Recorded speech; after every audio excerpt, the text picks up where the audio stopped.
El president de la Generalitat, José Montilla, ha protagonitzat el tradicional esmorzar amb motiu de la Diada de Sant Jordi. Fins aquí, fins al Palau de Pedralbes, s'han apropat nombroses cares conegudes del món de la política, de la societat i de la cultura.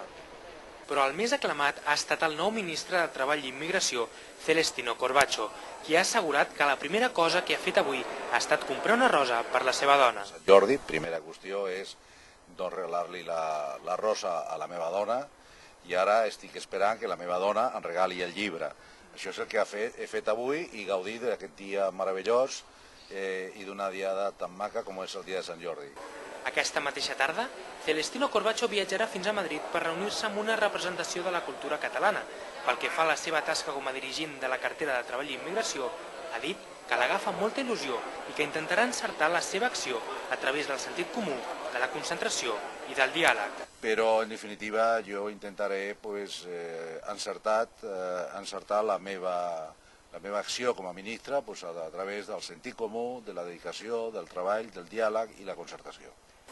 José Montilla, Josep Lluís Carod Rovira i Joan Saura han brindat en les escalinetes del Palau de Pedralbes amb una representació de l'equip de govern, amb el conseller de Medi Ambient, Francesc Baltasar, inclòs. Amb la copa alçada, el president ha volgut desitjar una molt bona diada a gairebé els 4.000 convidats que s'han trobat al Palau de la Diagonal. El president del Parlament, Ernest Benach, s'ha referit a la difusió de la cultura catalana en el moment de fer al·lusió a la Diada de Sant Jordi. El republicà ha admès que és necessari que segueixin publicant més llibres en català. És un dia de cultura, de llibre, de llengua, i per tant també de posar el català al seu lloc i continuar fent compromisos perquè el català evolucioni i tiri endavant. L'exministre d'Indústria, Turisme i Comerç, Joan Clos, ha declinat fer cap tipus de declaració sobre la seva situació actual i només ha dit que aquest és un bon dia per retrobar-se amb amics. Doncs és un excel·lent dia per retrobar els amics i per gaudir de la companyia de tothom. Gràcies.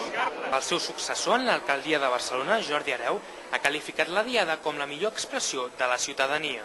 La millor expressió del que és aquest país i la ciutat de Barcelona.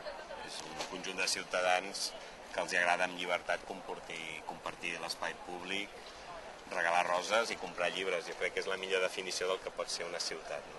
Però una de les presències que han causat més sorpresa ha estat la visita de Pasqual Maragall, expresident de la Generalitat de Catalunya, qui va trencar amb tot tipus de relacions amb el Partit Socialista per formar un nou partit.